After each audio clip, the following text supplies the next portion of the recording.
नमस्कार दोस्तों, हमारे एस आर टेक्निकल क्लासेस में आपका स्वागत है। तो दोस्तों आज मैं फिर लेकर आया हूँ BSPHCL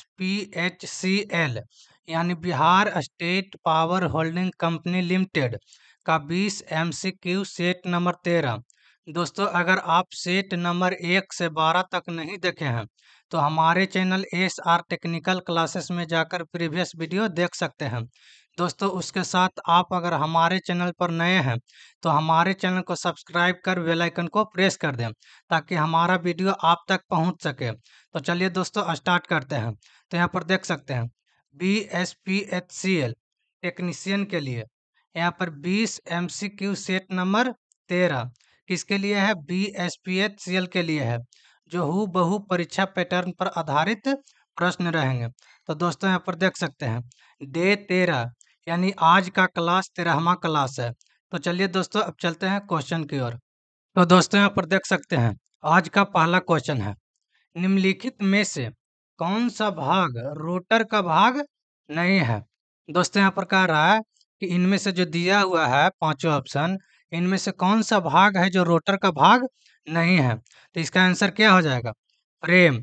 फ्रेम है जो रोटर का भाग नहीं है। Core, slip ring, soft, winding, ये है जो रोटर का भाग है, लेकिन फ्रेम है जो रोटर का भाग नहीं है। फ्रेम का प्रयोग किसी भी मशीन के बाहरी भाग बनाकर अंदर के भाग रोटर व स्टेटर को सुरक्षा प्रदान करने के लिए किया जाता है, और फ्रेम प्रत्यक्ष रूप से स्टेटर का ही हिस्सा है। तो इसका आंसर क्या हो जाएगा? ई हो जाएगा। अब देखते हैं अगला क्वेश्चन। तो दोस्तों यहाँ पर देख सकते हैं विद्युत मशीनों में विद्युत चुंबकीय के ध्रुव के सू के लिए पसंदीदा सामग्री क्या है? दोस्तों यहाँ पर कह रहा है कि डीसी मशीनों में विद्युत चुंबकीय के ध्रुव के सू के लिए किस सामग्री का प्रयोग किया जाता है? तो इसका आंसर क्या हो जाएगा? सी हो जाएगा। शुद्ध लोहा का प्रयोग किया जाता है।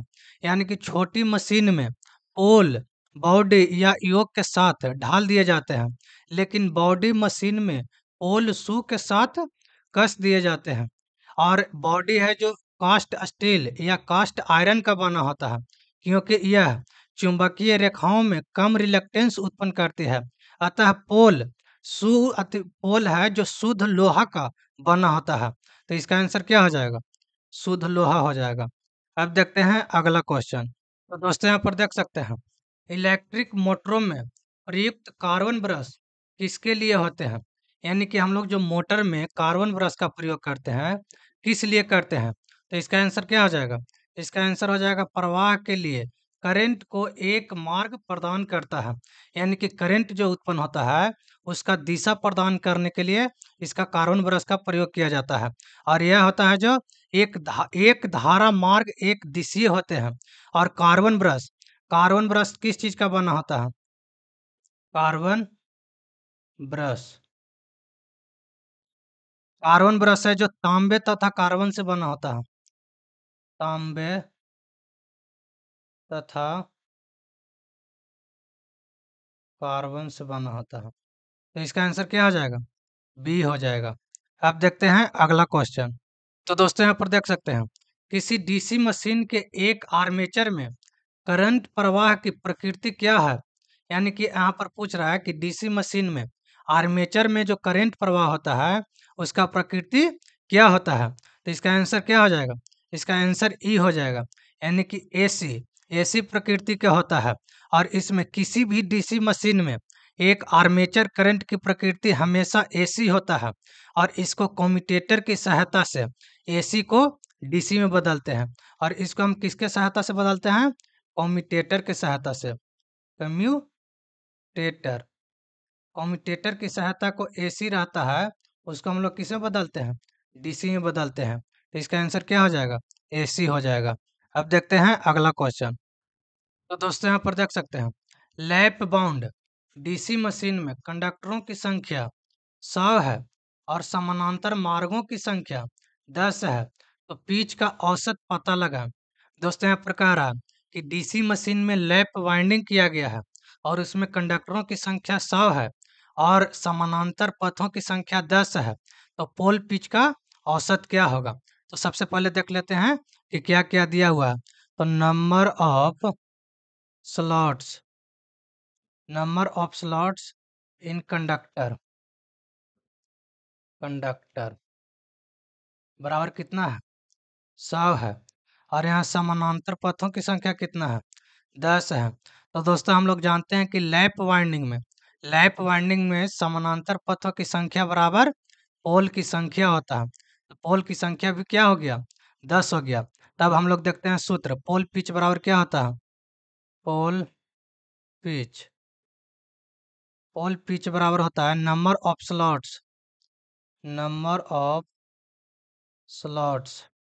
बटा नंबर ऑफ पोल। तो इसका आंसर क्या हो जाएगा? नंबर ऑफ स्लॉट से दिला है 100 और बटा नंबर ऑफ पोल कितना है? 10 है। तो ये कट के बराबर कितना आ गया? 10 आ गया। यानी कि इसका आंसर क्या हो जाएगा? 10 हो जाएगा। अब देखते हैं अगला क्वेश्चन। तो दोस्तों यहाँ पर देख सकते हैं, 4 ध्रुवीय एसी मशीन के लिए कुल इलेक्ट्रिकल डिग्री है। यानी कि पोल की संख्या 4 दे दिया है एसी मशीन में, तो इलेक्ट्रिकल डिग्री का मान पूछ रहा है। तो पोल बराबर कितना हो गया? पोल बराबर 4 और इलेक्ट्रिकल डिग्री बराबर वाट। तो इलेक्ट्रिकल डिग्री बराबर क्या होता है फॉर्मूला? पोल बटा 2 इंटू मैकेनिकल डिग्री होता है। तो यहाँ पर इलेक्ट्रिकल डिग्री का पूछ रहा है, तो पोल की संख्या कितना है? 4 है। और मैकेनिकल डिग्री का मान कितना होता है? 360 होता है। तो ये दो दोनों कट गया और इसका कितना हो गया? 720 डिग्री। तो इसका आंसर क्या हो जाएगा? बी हो जाएगा, 720 डिग्री। अब देखते हैं अगला क्वेश्चन। तो दोस्तों यहाँ देख सकते हैं, ईएलसीबी का पूरा नाम है, यानी कि ईएलसीबी का फुल फॉर्म क्या होता है? तो इसका फुल फॉर्म होता है अर्थ लीकेज सर्किट ब्रेकर। तो इसका आंसर क्या हो जाएगा? सी हो जाएगा, अर्थ लीकेज सर्किट ब्रेकर। अब देखते हैं अगला क्वेश्चन। तो दोस्तों यहाँ पर देख सकते हैं, तांबे के तार का भू प्रतिरोध कितना होता है? दोस्तों यहाँ पर कह रहा है कि तांबे का तार का हम लोग जो अर्थ के लिए प्रयोग करते हैं, उसका प्रतिरोध कितना होना चाहिए? कितना होना चाहिए इसका हम चर्चा किए थे पिछला क्वेश्चन में भी। तो इसका आंसर क्या हो जाएगा? ए हो जाएगा, 1 ओम या 1 ओम से कम होना चाहिए। तो इसका आंसर क्या हो जाएगा? ए हो जाएगा। अब देखते हैं अगला क्वेश्चन। तो दोस्तों यहाँ पर देख सकते हैं, कोरोना के नुकसानों में से एक है, यानी कि जो कोरोना का नुकसान होता है, इसमें से कौन है जो एक कोरोना का नुकसान है? तो इसका आंसर क्या हो जाएगा? पावर हानि। पावर हानि है जो कोरोना का नुकसान है। और यहाँ पर क्या क्या होता है? सबसे पहले देख लेते हैं, एक में होता है संचरण दक्षता में कमी होता है, संचरण दक्षता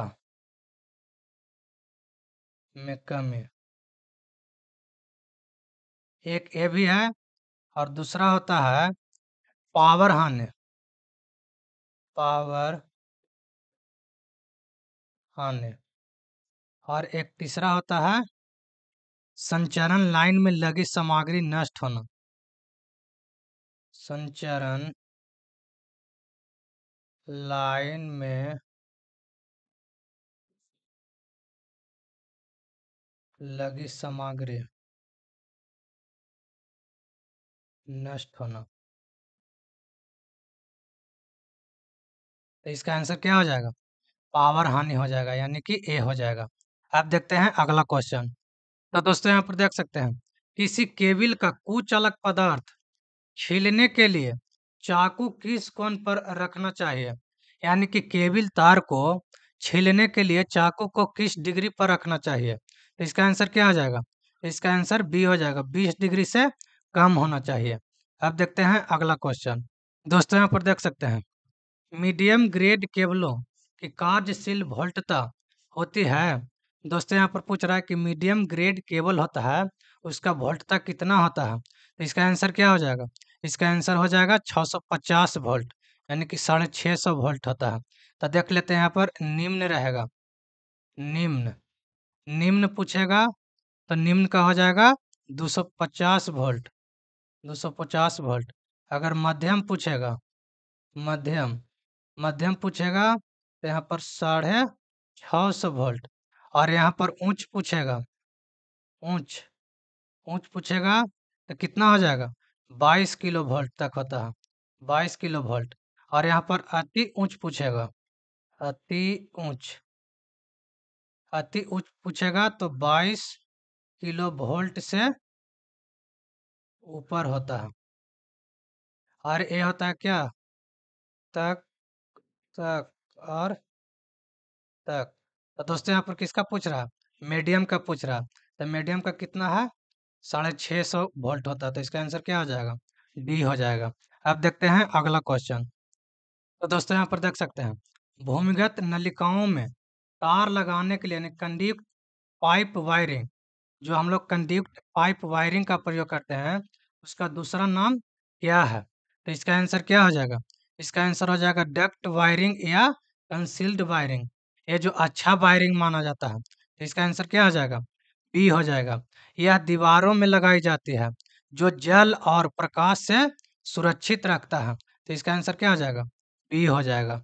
अब देखते हैं अगला क्वेश्चन। तो दोस्तों यहाँ पर देख सकते हैं, एक केबल पर 7/20 कॉपर लिखा है, तो यह बना है।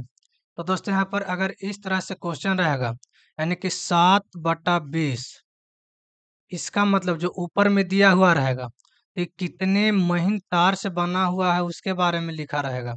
कितने महीन तार, कितने महीन तार है उसके बारे में रहेगा। और नीचे रहेगा तो कितना SWG का तार होता है उसके बारे में। SWG का फुल फॉर्म क्या होता है? स्टैंडर्ड वायर गेज होता है। और यहाँ पर SWG का मान अधिक रहेगा तो व्यास कम रहेगा, अगर SWG का मान कम रहेगा तो व्यास अधिक रहेगा। और सबसे अधिक SWG कितना तक होता है? यानी कि इसका होता है 1 से 36 SWG तक, यानी कि तो 36, सबसे 36 SWG का तार रहेगा तो उसका व्यास सबसे कम होगा। तो इसका आंसर क्या हो जाएगा? इसका आंसर हो जाएगा 7 हो जाएगा, डी हो जाएगा। अब देखते हैं अगला क्वेश्चन। तो दोस्तों यहाँ पर देख सकते हैं, आई नियम 67 किससे संबंधित है? दोस्तों यहाँ पर कह रहा है कि आई नियम 67 है जो किससे संबंधित है। तो इसका आंसर क्या हो जाएगा? इसका आंसर हो जाएगा पृथ्वी से संबंधित है। इसका आंसर क्या हो जाएगा? पृथ्वी से संबंधित। अब देखते हैं अगला क्वेश्चन। तो दोस्तों यहाँ पर देख सकते हैं, 3 फेज 4 तार सिस्टम के लिए अर्थ न्यूट्रल तार का रंग होता है। दोस्तों यहाँ पर पूछ रहा है कि अर्थ जो न्यूट्रल होता है, न्यूट्रल किस कलर का होता है? तो न्यूट्रल तार होता है काला। इसका क्या हो जाएगा? काला आंसर हो जाएगा। यानी कि और फेज तार होता है, फेज, फेज होता है जो R/B, यानी कि रेड, येलो और यहाँ पर ब्लू होता है। तो इसका आंसर क्या हो जाएगा? न्यूट्रल तार काला होता है। अब देखते हैं अगला क्वेश्चन।